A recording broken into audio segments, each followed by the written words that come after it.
Hi, I'm David Warden, head coach of 80/20 Endurance. And I'm Matt Fitzgerald, the real head coach of 80/20 Endurance and David's boss. You're not the boss of me. Let's discuss this later. Anyway, today we'd like to talk about the single most important thing you can change about your endurance training in order to race faster. Slow down. That's right. As counterintuitive as it may seem, science has shown that endurance athletes gain the most fitness when they do about 80% of their training at low intensity and the remaining 20% at moderate to high intensity.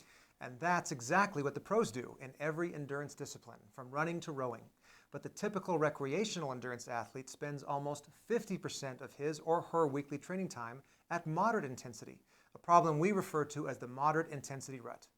In one study, club-level Spanish runners were separated into two groups. For 10 weeks, one group followed the 80/20 rule of intensity balance, while the other group did half of their training at moderate intensity, as most recreational runners do. Before and after the study period, both groups ran 10K time trials. Although everyone improved, the runners who did the best job of heeding the 80/20 rule lowered their time by double the amount that those who were stuck in the moderate intensity rut did. What's so interesting about these results is that the runners in the 80/20 group trained easier. While both groups averaged about 35 miles per week, the 80/20 runners were completing those miles at a slower pace most of the time. But when it mattered, race day, they ran faster. Why, you ask? The short answer is that when athletes spend too much time at moderate intensity, they're always slightly fatigued, so they don't get as much benefit from their training.